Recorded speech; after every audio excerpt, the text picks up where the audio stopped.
They told him he wasn't allowed to dream.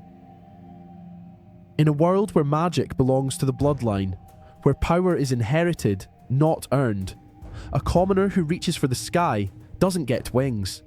He gets crushed. So why is Sirone still standing? This is Infinite Mage, and nothing about this story goes the way you expect. The kingdom of Tormia has a secret it doesn't bother hiding. The nobility controls magic, not because they're more talented, not because the universe chose them, because they decided centuries ago that knowledge is power, and power should never belong to the wrong people. Commoners don't get academies, they don't get tutors, they don't get to look up at the sky and imagine reaching it. They get silence. Sirone was born with nothing. Abandoned as an infant in a stable.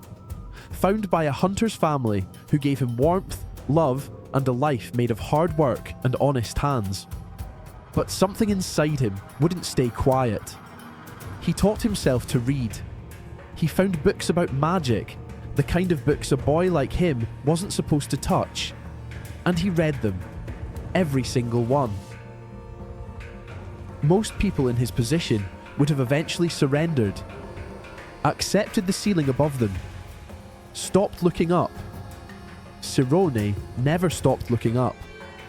And the day he met Headmaster Alpheas, the ceiling cracked. Here is where this story stops being like anything else you've seen. Every other magic system gives you a shortcut, a hidden power, a cheat code, a secret bloodline that unlocks on cue. Infinite Mage gives you something far more unsettling. The Spirit Zone, an invisible domain that surrounds every mage. The stronger the mage, the larger, the denser, the more precise that zone becomes. But it doesn't grow with combat. It doesn't level up when you defeat an enemy. It expands when you understand. Understanding the laws of physics, thermodynamics, light, mass, velocity. The deeper your comprehension of how reality actually works, the more reality bends to your will. Think about what that means. Magic in this world isn't a fantasy, it's a science. And the most dangerous weapon isn't a spell. It's a mind that never stops asking questions.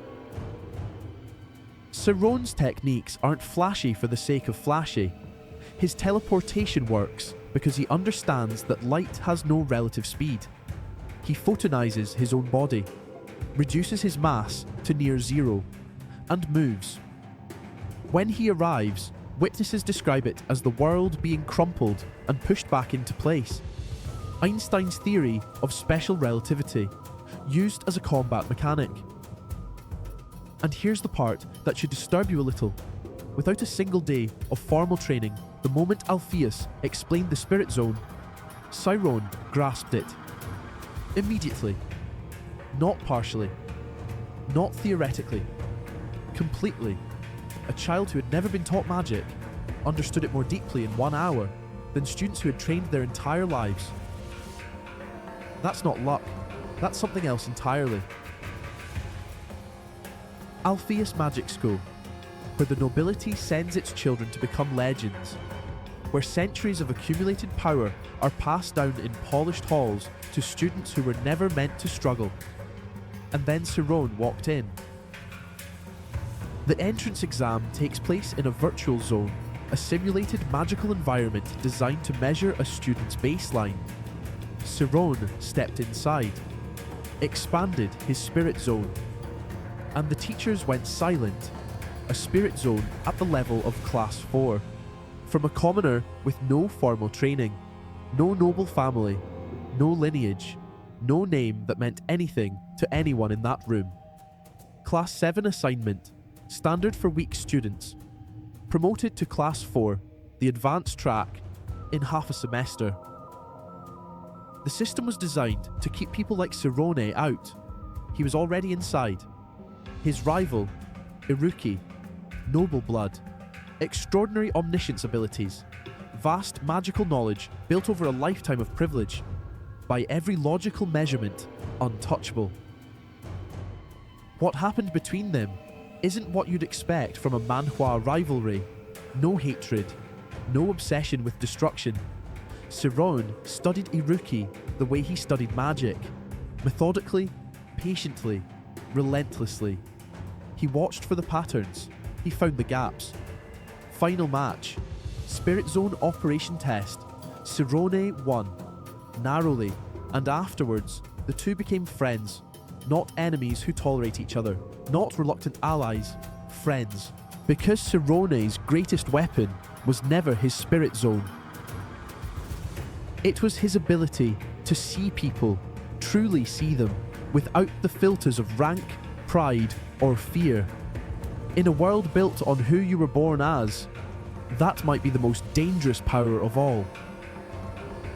Here is something the algorithm won't tell you about Infinite Mage. The original Korean novel is finished. 1,316 chapters. Complete. The manhwa, what you can read right now, is still in the early Academy arcs. Which means, what you're seeing today is barely the beginning. This story doesn't stay in an academy. It doesn't stay in a kingdom. It goes to places most manhwa are too afraid to go. Angels, the architecture of the universe, the question of what it means to exist at all. Sirone's journey doesn't end with being the most powerful mage in Tormia. It ends with something far more difficult, far more dangerous, and far more human.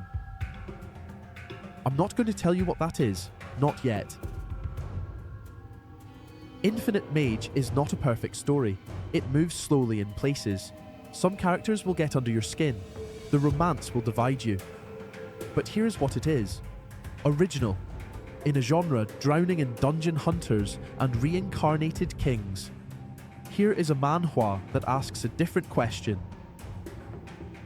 Not, how strong can you become? But, how deeply can you understand? If you want the full chapter-by-chapter breakdown of the Academy arc, every fight, every confrontation, every secret the story plants in plain sight, leave a comment. That video is already being built. This is Panel Vault. Every panel, every chapter, every world. Subscribe, hit the bell, because what comes next, you're not ready for.